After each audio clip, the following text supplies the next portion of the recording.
안녕하세요. 저는 사랑하는 아내, 사랑하는 딸, 두 여자와 함께 살고 있는 남성입니다.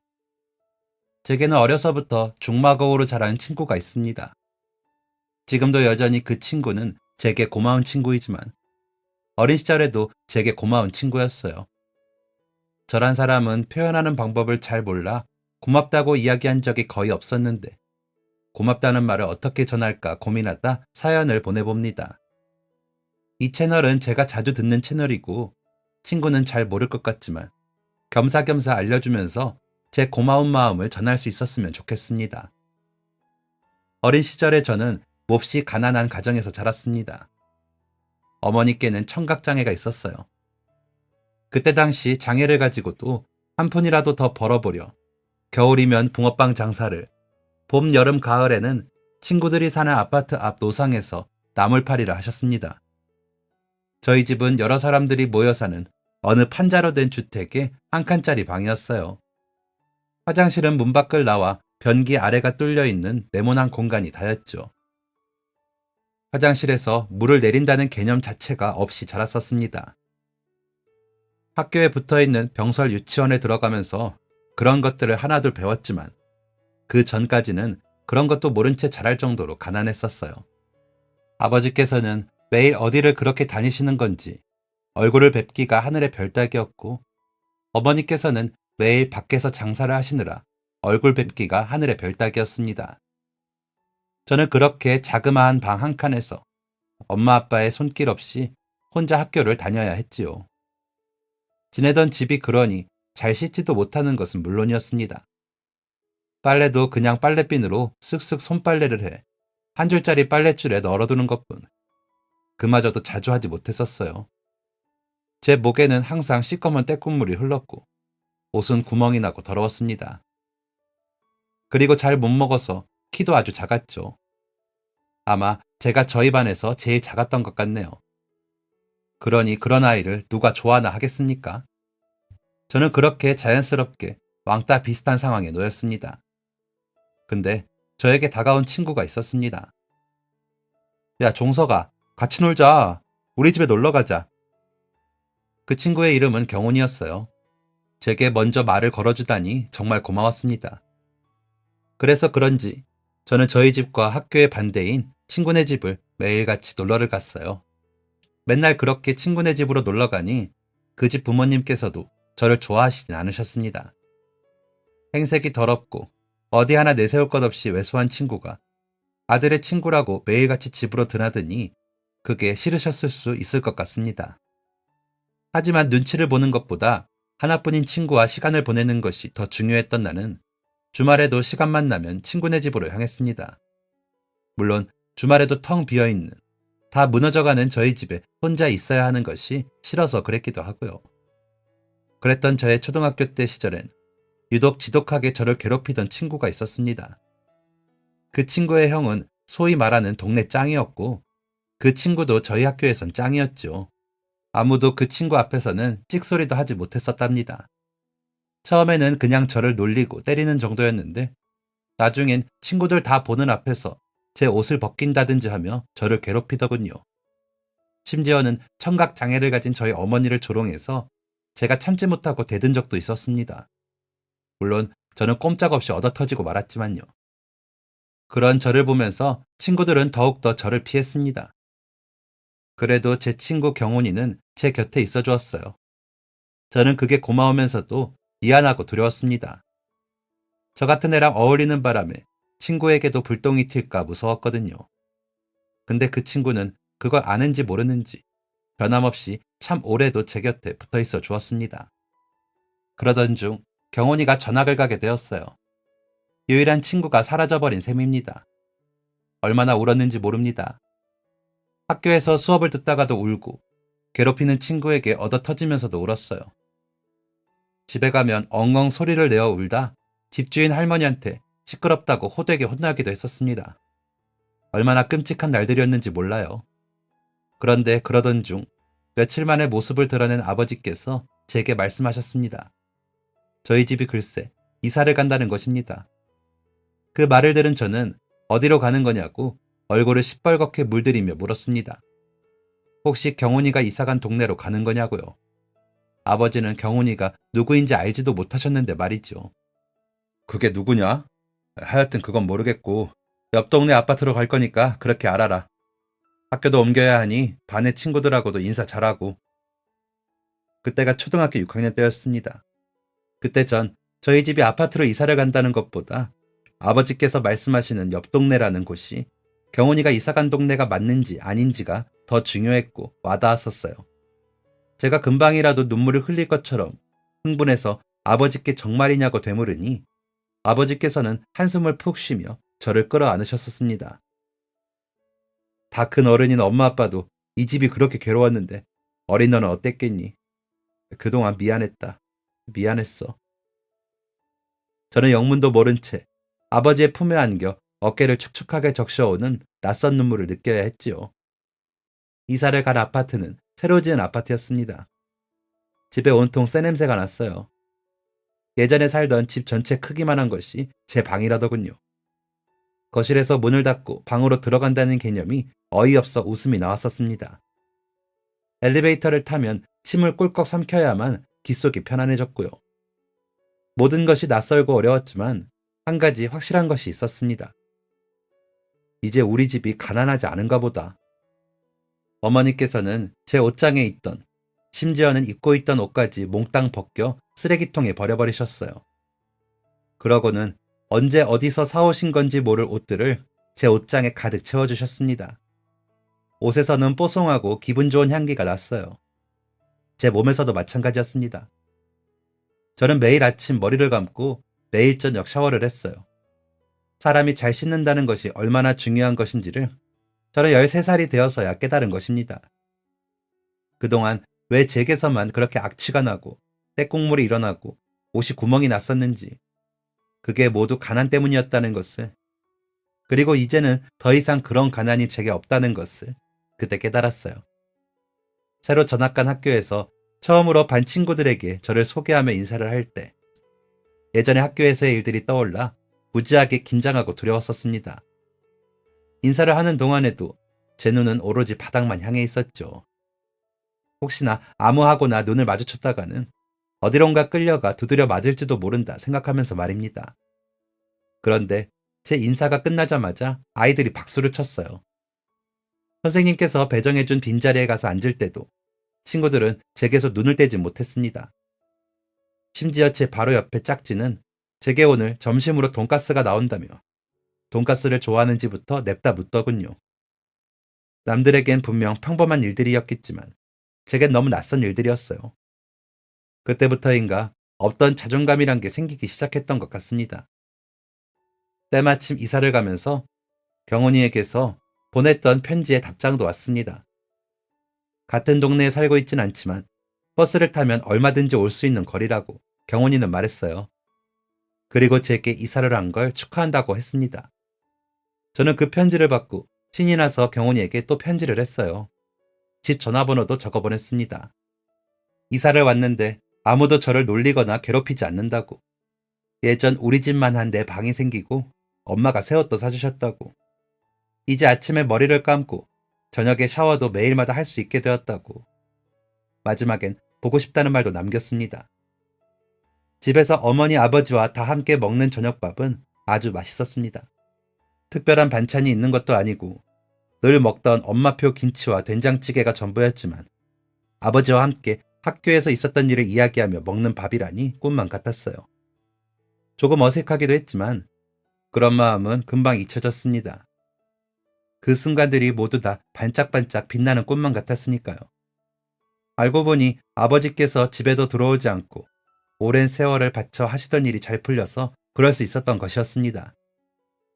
원래 아버지께서는 나이 많은 할아버지 공장에서 일을 하시던 분이었는데 그 할아버지께서 일이 잘 풀리게 되면서 작은 공장 하나를 아버지께서 인수하신 것이었어요. 어머니께서는 어눌한 말투로 그 할아버지께서 정이 많은 분이라 참 고맙다고 말씀하셨습니다. 울먹울먹 두 눈 가득 눈물을 머금은 어머니 아버지의 모습에 저도 따라 울었던 기억이 나요. 부모님의 눈물에 반사적으로 튀어나온 눈물이기도 했지만 더 이상 그 지옥 같은 곳으로 돌아가지 않아도 된다는 안도감에 나온 눈물이기도 했던 것 같습니다. 전학을 간 지 며칠 되지도 않아 저는 같은 반에 있는 아이들과 친구도 맺었어요. 저를 놀리는 말이 아닌, 저희 어머니를 조롱하는 말이 아닌, 다른 말을 하기 위해 누군가가 제 이름을 부른다는 것이 참 좋았습니다. 학교라는 곳이 그런 곳이라는 것이 제게는 처음 있는 일이라서 전부 특별했습니다. 경원이에게 다시 답장이 왔어요. 보고 싶으면 당장 만나자는 내용이었죠. 네가 우리 집에 찾아오는 것이 어려우면 내가 먼저 너희 집에 놀러 갈게. 경원이의 말에 저는 당장 어머니를 붙들고 여쭈었습니다. 친구가 우리 집에 놀러 온다는데 어떻게 해야 하느냐고 말이에요. 어머니께서는 우는 것도 아니고 웃는 것도 아닌 표정으로 제 뒤통수를 쓰다듬으셨습니다. 어눌한 말투로. 우리 종석이 집에 친구 처음 초대해보네. 이제 마음껏 그래도 돼. 친구 보고 우리 집에 와서 하룻밤 자고 가라고 해. 엄마가 맛있는 것도 사주고 이불도 깔아줄게. 저는 신이 나서 경원이가 편지에 적어준 전화번호로 전화를 걸었습니다. 여보세요? 경원이네 집입니다. 하는 경원이의 목소리가 들려오자 반가워서 눈물이 났어요. 그렇게 저희는 가까이 살지는 못해도 서로의 집을 자주 드나들며 지냈습니다. 방학 때는 경원이네 집에서 거의 살다시피 지냈어요. 제가 더 꼬질꼬질하지도 않고 멀끔하게 완전히 다른 아이가 돼서 나타나자 경원이네 부모님들도 저에게 마음을 여신 것 같았습니다. 그 집에 갈 때는 매일같이 통닭을 먹었어요. 방문을 닫아두고 경원이와 함께 바닥에 통닭을 펼쳐두고 먹는 그 밤들을 저는 아직도 마음속 깊이 추억합니다. 세월은 야무지게도 흘렀어요. 저희는 나란히 같은 대학에 입학을 하고 군대도 동반 입대를 지원해 다녀오기까지 했습니다. 그게 가능했던 것은 저뿐만 아니라 제 친구 경훈이에게도 제가 함께 있으면 좋은 사람이라 그랬던 것 같아요. 대학을 졸업하고 나서는 저는 아버지의 회사에 취직을 했고 친구는 어느 의류 회사에 취직을 했습니다. 그래도 그 지역에서는 친구가 다니는 회사를 이야기하면 알만한 사람들은 다 알았으니 꽤나 성공적인 취업이었죠. 저는 그에 비하면 평범한 축에 속했습니다. 아버지 밑에서 일을 한다는 것이 때로는 곤욕스러운 순간도 있었지만 그래도 대체로 할만했고 흥미가 있을 뿐이었죠. 아버지의 회사는 섬유 재화 회사였습니다. 막상 귀로 듣기만 했을 때보다 직접 취직을 해서 직원이 되어 눈으로 보고 몸으로 겪으니 그간 아버지께서 얼마나 대단한 일을 혼자 해내셨고 하고 계신지를 실감하게 되더군요. 출근길에 회사 정문을 통과하며 늘 했던 생각이 그거였습니다. 이 회사에 꼭 도움이 되는 인재가 되어야지. 그래서 회사가 아주 크게 대성하는 모습을 꼭 아버지께 보여드려야지. 아버지 회사가 그리 큰 편은 아니었지만 그래도 저희 집이 다 무너져가는, 화장실에 물 내리는 것도 없이 낡은 단칸방이었다는 것을 알면 모두가 놀랄 일이었어요. 아무도 그 이야기를 믿지 않는다고 해도 이상할 것이 없는 일이었죠. 제가 아버지 밑에서 일을 배우며 한 단계씩 오르고 올라 전반적인 경영에까지 발을 들였을 때쯤 친구 경훈이는 다니던 회사를 그만두고 자신의 생각을 담은 회사를 창립했습니다. 그때도 저는 그 녀석의 용기가 대단하다 생각했었어요. 저야 아버지께서 다 차려놓은 밥상에 수저 하나 얹는 격이었지만 경훈이는 맨 땅에 헤딩하는 격이었으니 말입니다. 걱정도 많이 했었는데 회사에서 일했던 노하우 덕분인지 친구의 사업은 곧잘 운영되었어요.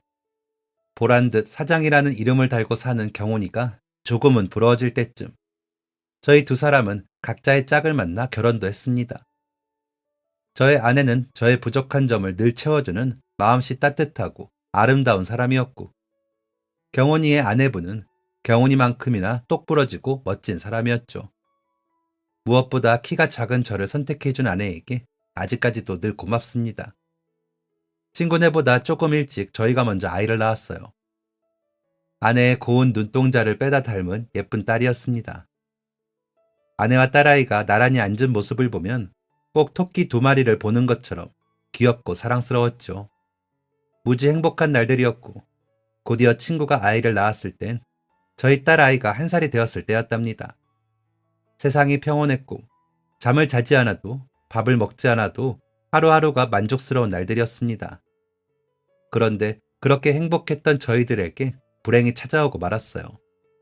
종서가, 나 이번 주에 다 같이 놀러 가기로 한 거 취소해야 할 것 같다. 부부끼리 만나 놀러 가기로 했던 약속을 취소하고 자세한 이야기는 다음 주에 해주겠다며 걱정은 하지 말라고 전화를 끊었던 경훈이가 며칠째 연락이 오지 않아 알아봤더니 회사가 망했다고 했습니다. 자세한 이야기는 다음에 해주겠다던 경훈이는 오랫동안 연락이 오지 않았어요. 전해 듣기에 사업에 도움을 주기로 했던 사람이 사기를 치고 달아나 순식간에 빈털터리가 되었다는 소식이었습니다. 마음이 황망했어요. 제 마음도 그러한데 경훈이 본인의 마음은 얼마나 타들어가고 있을지 걱정이었습니다. 하지만 아무리 연락을 해도 닿질 않았고 다른 이의 입을 통해서야 경훈이가 하루 벌어 하루 사는 막노동 인생을 살고 있다는 소식 정도만 전해들을 수가 있었습니다. 그런데 엎친 데 덮친 격으로 보청기를 잃어버린 어머니께서 혼자 길을 걸으시다 그만 사고를 당하게 되시고 말았습니다. 꽤 한참 의식이 없으셨어요. 아버지와 저는 매일같이 울었습니다. 이 글을 쓰는 지금도 그때를 생각하니 눈물이 나네요. 아내도 아이도 저를 따라 울었죠. 그러던 와중에 심지어 회사 경영마저 흔들리게 되었습니다. 친구 경훈이는 여전히 연락이 닿질 않았습니다. 어머니 걱정, 회사 걱정, 경훈이 걱정. 제 머릿속은 온통 걱정들 뿐이었어요. 그러다 어머니께서 마침내 의식을 되찾으셨습니다. 아주 잠깐이었어요. 때마침 제가 어머니의 곁에 있었고 어머니께서는 자기가 너무 힘이 없다며 아버지를 걱정하셨죠. 본능적으로 알았습니다. 어머니께서 곧 눈을 감으려 하신다는 것을요. 가슴 깊숙이 뜨거운 눈물이 터져 나왔습니다. 어머니께서 깨어나셨다는 소식을 들은 아버지께서 불이 나게 달려오셨고 모두가 지켜보는 가운데 그렇게 어머니께서는 눈을 감으셨어요. 저는 눈을 감는 어머니께 한 가지 약속을 드렸습니다. 아버지를 제가 꼭 지켜드리겠다고. 그러니 걱정하지 마시라고. 어머니께서 돌아가시고 나서야 저는 친구 경훈이를 만나게 되었습니다. 저희 어머니께서 돌아가셨다는 말에 경훈이는 장례식장에 누구보다 먼저 달려와 주었습니다.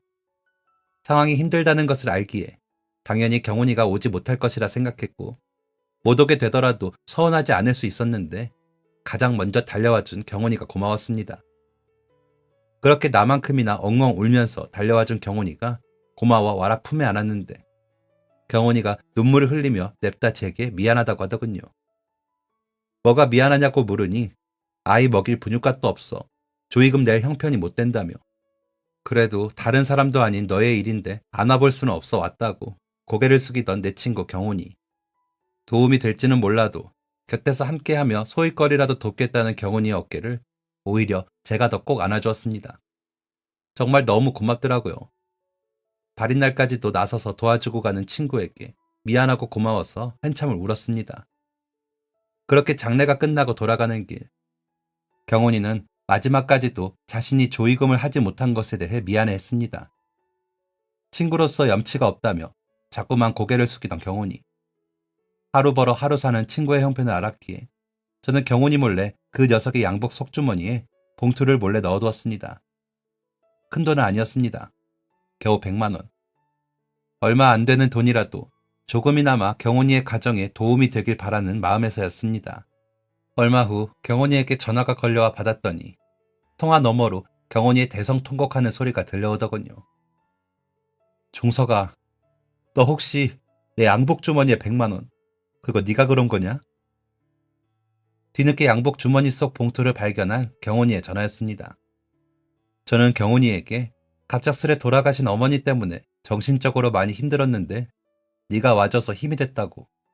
그래서 고마운 마음에 넣었다고 애써 둘러댔습니다. 그런 내 말을 들은 경훈이는 자꾸만 자기가 해준 것이 없어 미안하다는 말뿐이었어요. 무슨 소리를 하는 거야. 전혀 아니야.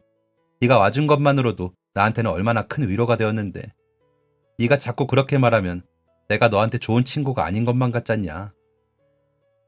제가 그렇게 말을 해도 통화 너머 경훈이는 끄끄대며 눈물을 참지 못했습니다. 저도 숨죽여 눈물을 흘렸습니다. 이토록 착한 제 친구에게 이런 것 말고는 아무것도 해줄 수 없다는 현실이 미치도록 가슴 아파서였습니다. 그 후 여전히 저는 어머니의 부재로 공허함을 느꼈지만 장례식에 달려와준 고마운 분들에게 연락을 돌리며 애써 마음 정리를 했습니다. 점점 어머니의 죽음이 실감나는 저였지만 그래도 어머니와 한 약속을 지켜야 했습니다. 그렇게 강한 척 아버지의 곁에서 이를 악물고 도와드린 덕분에 휘청했던 회사는 조금 잠잠해질 수 있었습니다. 제가 일을 도와봤자 얼마나 도움이 되어드렸겠냐마는 그래도 아들이 곁에 있다는 사실 하나로 아버지께 힘이 되었길 바라는 마음입니다. 한편 경훈이는 그 일이 있은 후에도 여전히 힘들게 살아야 했지요. 심성이 고운 제 친구에게 일어난 악재가 얼른 사라지고 좋은 일이 깃들기를 마음속으로 응원하는 것 말고는 저는 여전히 해줄 수 있는 게 없는 존재이더군요. 제가 해줄 수 있는 것이라곤 그저 가끔 걸려온 전화에 경훈이의 이야기를 들어주는 것뿐. 그럼에도 경훈이는 심적으로 저를 많이 의지했습니다. 경훈이는 그때 당시 매일같이 새벽에 출근해 밤 12시에 돌아오며 일을 한다고 했어요. 건강이 상하지는 않을지 자주 전화를 하며 경훈이를 확인하는 것이 저의 역할이었습니다. 저 역시 경훈이에게 일어난 일들이 마음 아팠습니다. 친구에게 제가 과연 좋은 친구가 맞는지 고민하게 되었죠. 그때 저는 친구만 생각하면 눈물이 줄줄 흐르던 못난 남자였습니다. 경훈이는 그렇게까지 힘들게 밤낮으로 일을 하면서 또 사업을 해서 일어나기 위해 구상을 하고 있다고 했었어요. 처음 그 말을 들었을 때 제 생각의 일부에는 사실 경훈이는 허공에 손짓을 하려고 하네 라는 생각이 있었습니다. 현실적으로 생각 못하고 그냥 허상에 사는 이상주의자라고 아주 잠깐 생각했던 것 같아요. 사업을 하다 그렇게 당해놓고도 다시 사업을 하겠다고 하는 것이 보통 쉬운 일이 아니라 생각했기 때문입니다. 그래서 한편으로는 경훈이에게 안정적으로 회사를 다니는 건 어떻겠느냐고 말하고도 싶었어요. 하지만 경훈이에게 저는 모든 것을 터놓고 이야기할 수 있는 유일한 친구였고 그런 친구의 새로운 꿈을 짓밟고 싶지 않았습니다. 허상에 산다는 생각도 그저 잠깐 스쳐 지나가는 생각일 뿐이었어요. 자식에게 걱정하는 부모의 마음처럼 저는 결국 그 친구를 응원할 수밖에 없었습니다. 경훈이를 응원하게 된 가장 큰 이유는 사실 경훈이라는 사람 자체에게 있었어요. 어쩌면 제가 할 수 없는 것들을 늘 해내던 친구였기에 친한 친구라서가 아니라 사람 대 사람으로 보아도 정말 끈기 있고 재능이 있는 친구였기에 사기를 당하지 않았더라면 경훈이는 어쩌면 더 성공했을지 모르는 사람이라는 걸 누구보다 제가 더 잘 알기에 제게 대입해보면 턱없이 황당할 망상일 뿐인 것이 어쩌면 경훈이를 통해서는 가능할지 모른다는 생각이 들었습니다. 아니, 단순한 생각뿐만이 아니었죠. 확신이었습니다. 이 친구는 반드시 해낼 것이라는 확신이요. 그렇게 세월이 흘러 밤낮 없이 바쁘게 지내던 경훈이에게도 마침내 행운이 깃들기 시작했습니다. 경훈이의 소식을 듣고 저는 누구보다 기뻤어요. 늘 성실하고 착하게 살던 친구이니 그렇게 찾아든 행운이 꼭 저의 행운처럼 느껴졌거든요. 열심히 일하던 친구에게 때마침 운이 맞아든 것입니다. 경훈이에게 좋은 일이 있다는 것을 알게 된 것은 그 녀석의 전화를 받고 나간 한 호프집에서였습니다. 늦은 저녁 걸려온 전화에 아내의 눈치를 보다가도 경훈이가 나오라고 한다면 군말 없이 나가라고 고개를 끄덕여주던 아내. 그날도 오랜만에 얼굴 보자는 경훈이의 말에 아내에게 동의를 구하고 늦은 밤 호프집으로 향했었습니다. 젊은 시절부터 자주 가던 단골 호프집이라 방문을 할 때마다 그저 그런 느낌이었다만 그날따라 호프집 문을 열고 들어서는 제 기분이 가볍게 느껴졌던 것은 아마 친구의 좋은 소식을 제가 이미 예감하고 있었던 것이 아닐까 싶어요. 서둘러 자리에 앉아 소주잔 가득 건배를 하는데 경훈이가 말했습니다. 종석아, 야, 있잖아. 나 이번에 일이 정말 잘 풀렸어. 저기 저 TV에 나오는 한류 열풍 말이야. 내가 그 덕을 봤어. 될까 안 될까 정말 가슴 떨렸는데 진짜 되네. 그 말을 하는 경훈이의 얼굴에 생기가 가득했습니다. 이렇게 활짝 웃는 얼굴을 본 것도 가히 오랜만이었어요. 저는 주저없이 소주를 입안에 털어버리고 고생한 친구의 잔에도 술을 따랐습니다. 다시 시작한 패션 사업은 이번에는 국내의 기준을 두지 않고 해외로 목표를 삼는다고 시작하던 경훈이는 말했었습니다. 그 말에 저도 참 걱정을 많이 했었는데 다 낡은 호프집 소파에 앉아 TV 속 화면에 나오는 한류 열풍 뉴스를 손으로 가리키는 친구가 그 덕에 동남아로 시장을 진출하면서 사업이 대박나게 될 줄은 몰랐죠. 본인이 생각하기에도 그 일이 감격적인지 말끝마다 목구멍을 타고 눈물이 출렁이고 있는 것 같은 소리를 내며 경원이는 끊임없이 기쁨의 술잔을 기울였습니다. 술이 술술 들어가는 상황이었어요. 저는 진심으로 기뻤습니다. 힘들었던 친구가 다시 웃을 수 있음이 하늘에 감사했어요. 어린 시절부터 존재만으로 제게 힘이 되었던 저의 친구가 피나는 노력 끝에 얻은 결과물이 이토록 멋진 성공이라니 참으로 대견하고 멋있었습니다. 그날 저희가 마신 소주가 몇 병인지 모르겠어요. 10시에 만나 2시에 헤어졌으니 한자리에서 4시간 동안 경훈이를 축하해준 셈이었습니다. 그렇게 많이 마시고도 경훈이는 다음날 새벽 5시에 일어나 출근을 했어요. 속이 괜찮을 수가 있냐고 묻는 제게 경훈이는 그렇게 말했었습니다. 너무 좋으니까 좀 취하면 슬픈 게 무뎌지듯이 좀 취하면 너무 기쁜 것도 무뎌질까 해서 거만해지지 않으려고. 고맙다 친구야. 네 걱정에 네 격려에 내가 여기까지 왔다. 여전히 술이 덜 깬 목소리의 경훈이는 핸드폰 너머로도 제게 고마운 마음을 전했습니다. 전혀 해준 것이 없던 제게 무엇이 그리 고마운지 몰라도 친구는 자신의 성공의 공을 제게 돌려댔습니다. 조금씩 상황이 좋아지는 경훈이에게 저는 이제 조금 쉬엄쉬엄 하라고, 건강 생각도 하라고 이르지만 녀석은 막무가내로 더 일에 열중할 뿐이었습니다. 그런 경훈이가 친구로서 안타깝다가도 인간 대 인간으로서 존경스러웠죠. 경훈이는 열심히 노력한 덕분에 사업을 점점 더 확장하게 되었고 마침내 힘들었던 시절이 있었던 사람이라고는 생각이 들지 않을 정도로 대성하게 되었습니다.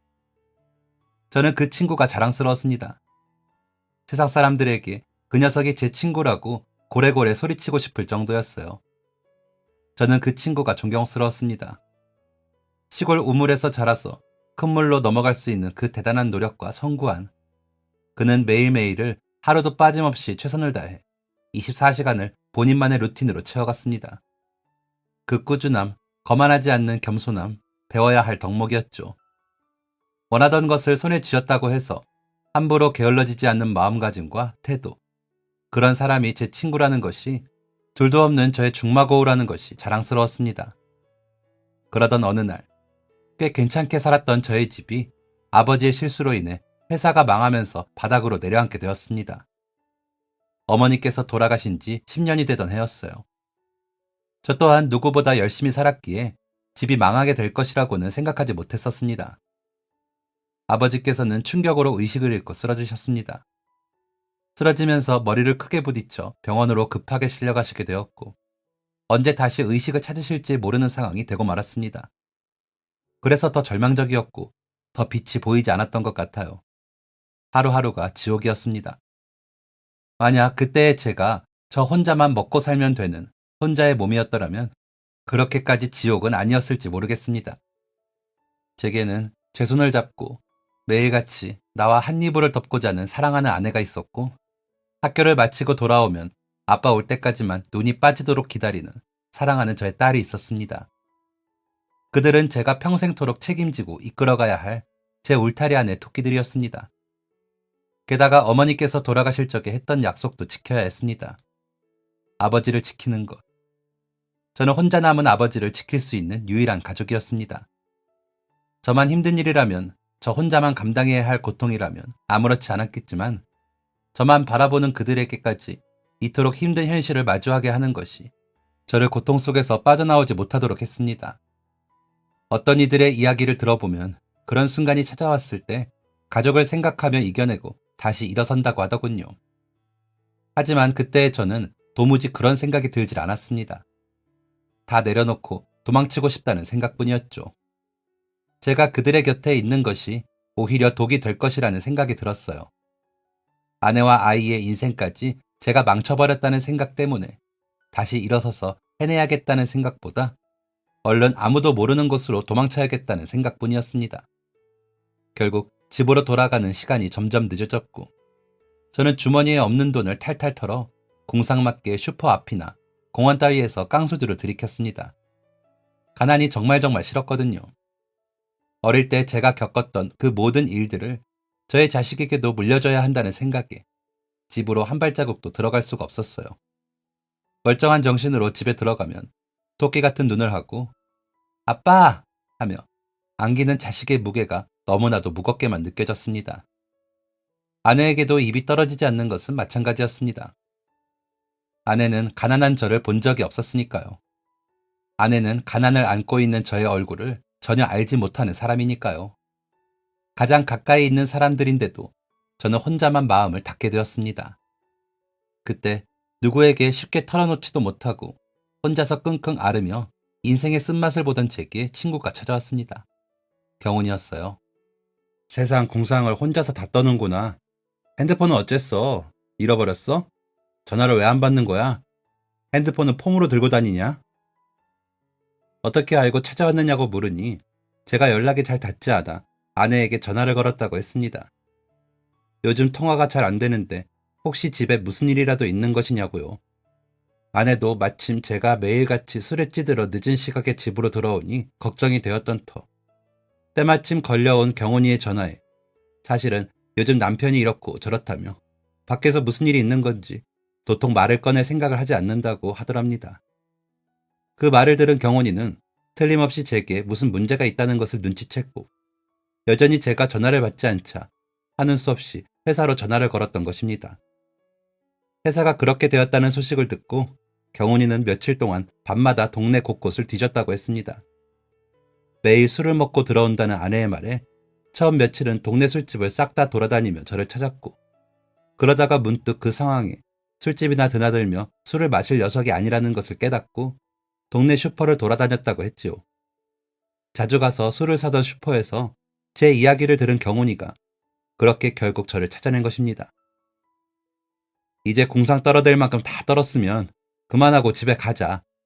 내가 너 이러고 있는 꼴을 두고 볼 것 같으냐? 나 너 돕고 싶다, 친구야. 종석이, 너 도와줄 놈, 네가 빠진 구렁텅이에 밧줄 내려줄 놈, 여기 있다고.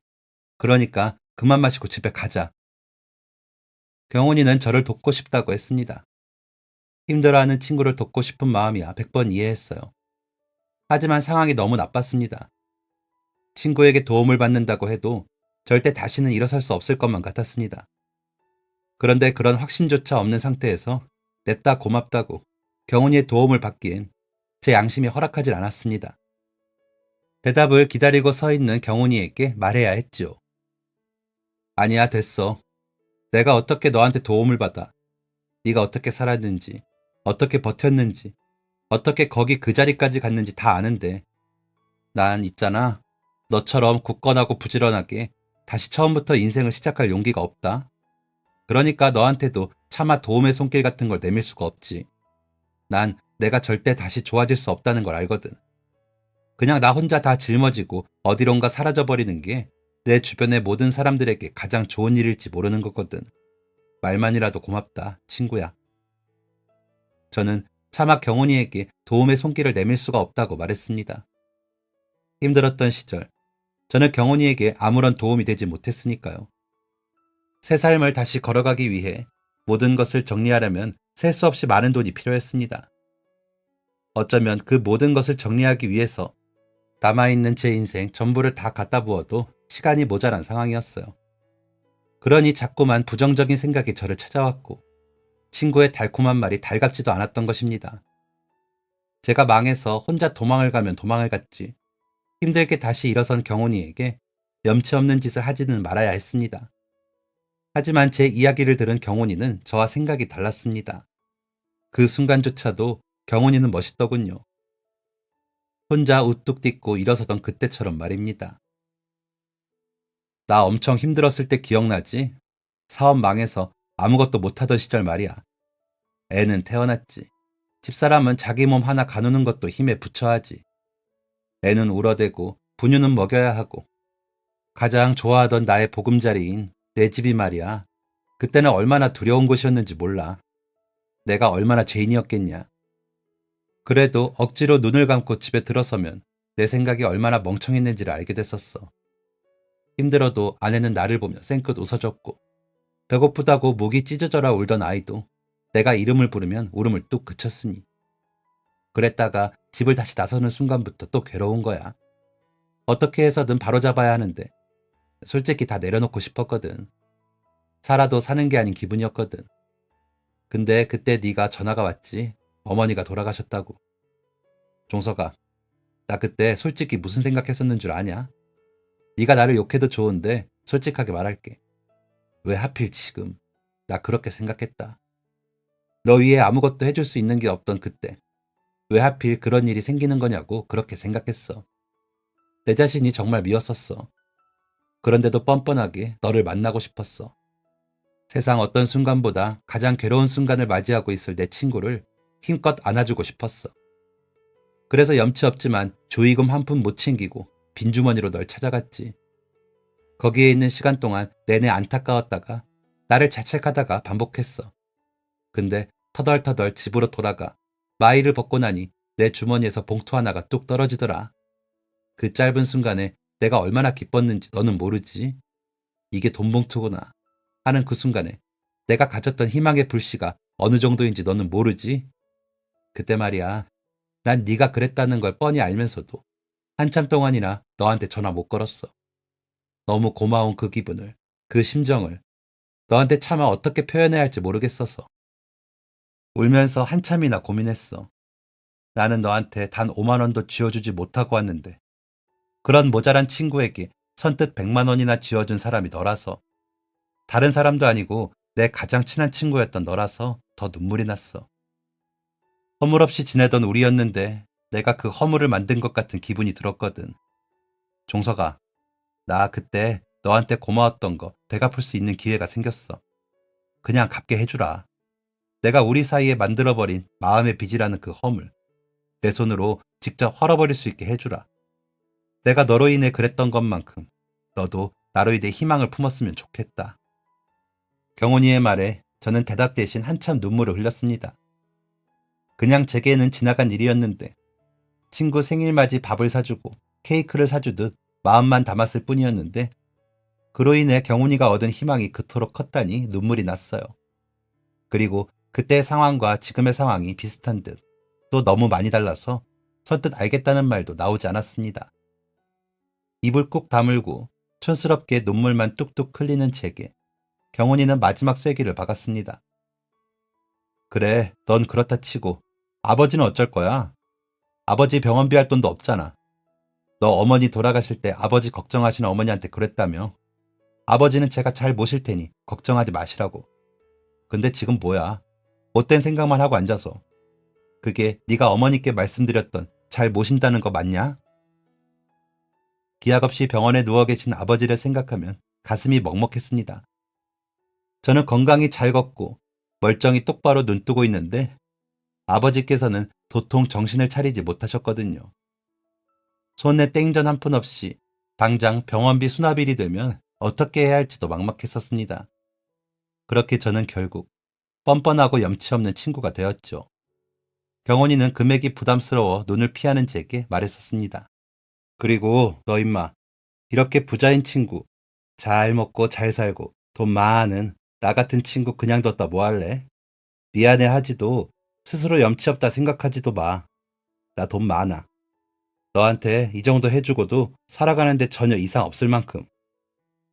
큰손 거래처들과 납기일을 맞추지 못한 손해배상금을 비롯해 여기저기에 늘어나기만 해버린 빚들을 모조리 갚고 여전히 건강을 되찾지 못하고 병원 신세를 지고 계시는 아버지의 병원비를 내고 그 자리 그대로 작게나마 사업을 다시 이어갈 수 있도록 끝없이 도와준 경훈이. 혼자 가만히 앉아 경훈이에게 장차 갚아야 할 돈을 어렴풋이 계산해 보았습니다. 다 계산하고 나니 9억이 넘는 돈. 10억이 조금 안 되는 돈이었어요. 급한 불 껐으니 호프집에나 가자며 저를 불러낸 경훈이 앞에 저는 죄인처럼 주저앉았습니다. 다 끝난 것 같으면서도 마음 한편이 여전히 무거웠어요. 경훈이가 따라주는 술잔을 가만히 받으면서 네가 나를 위해 해준 돈이 10억이 되더라며 죄인처럼 고개를 숙였습니다. 그러자 경훈이는 고맙게도 제 어깨를 두드리며 이렇게 말했습니다. 10년 전 네가 내 주머니에 넣어준 100만 원 기억하냐? 그 돈이 10년이 흐르면서 1000배가 되었다고 그렇게 생각해봐. 나한테 이종석, 너라는 친구, 너라는 사람의 존재 가치는 10억을 훨씬 뛰어넘는다. 너 그거 몰라서 그래? 인생 그냥 확 다 포기할까 생각했던 나한테, 눈앞에 보이는 것이라고는 시커먼 어둠뿐인 나한테 희망이라는 빛을 쥐어준 종석이 너를 위해 내가 못할 것이 뭐가 있겠어. 갚으려 생각 말고 영원히 죽을 때까지 내 곁에서 가장 친한 친구이자 가장 위대한 조력자로 머물러줘. 나는 그거면 돼. 그러면서 경훈이는 말을 이어갔습니다. 신이 문 하나를 닫을 땐 창문 하나를 꼭 열어둔다는 이야기가 있다고요. 그래서 경훈이는 살면서 자기 인생의 창문은 무엇일까 늘 고민했었다고 합니다. 그런데 생각해보니 그 창문이 나였던 것 같다고 하더군요. 그래서 어쩌면 제 인생의 창문 역시 자기일지도 모른다고. 우리는 신이 닫아버린 문 뒤에 갇힌 채 서로의 창문이 되어준 친구가 되면 어떻겠냐고. 소주를 입에 털어넣으며 경훈이의 말을 곱씹어 보았습니다. 저희가 정말 서로에게 창문 같은 존재일까 하고요. 제가 친구에게 정녕 창문 같은 존재가 되었는지는 잘 모르겠지만 한 가지는 확실했습니다. 제 인생의 창문은 경훈이라는 걸. 경훈이는 처음부터 제게 창문 같은 친구였습니다. 아주 어릴 적 학교에서 왕따 아닌 왕따를 당하던 그때부터 말입니다. 경훈이의 도움을 받아 저는 마침내 마음속 우울함까지 털어버리고 다시 회사를 살려내기 위해 고군분투하고 있습니다. 그 옛날 경훈이가 밤낮 없이 일에 몰두하는 것을 보며 존경심을 느꼈던 마음을 끄집어내어 저도 그런 사람이 되어보고자 노력하고 있습니다. 토끼 같은 아내와 딸 아이에게도 그 사실은 진작 알렸습니다. 왜 당장 말하지 않았냐고 우는 아내에게도 미안했죠.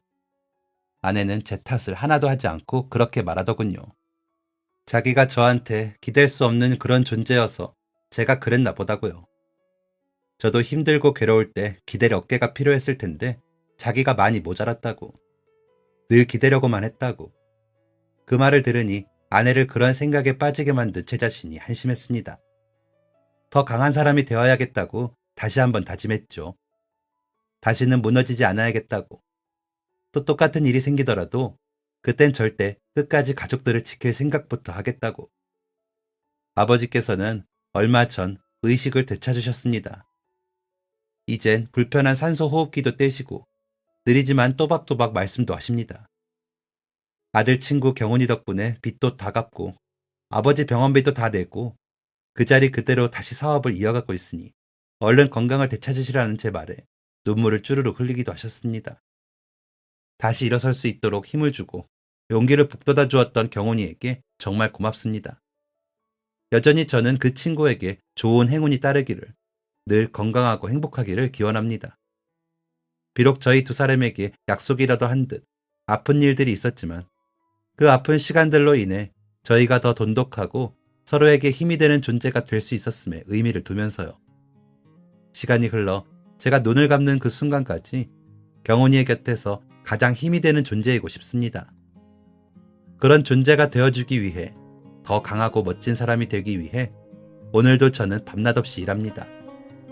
그럼에도 정신적으로 건강할 수 있다는 건 제 아내, 제 아이, 제 아버지, 그리고 제 친구가 있기 때문입니다. 그들을 보며 한 발자국 더 크게 걸어보는 오늘. 친구야, 고맙다. 이 고마운 마음 꼭 너에게 전하고 싶었다. 지금까지 사연 들어주셔서 감사합니다. 사연이 재밌으셨으면 구독과 좋아요를 눌러주세요. 감사합니다. 안녕히 계세요.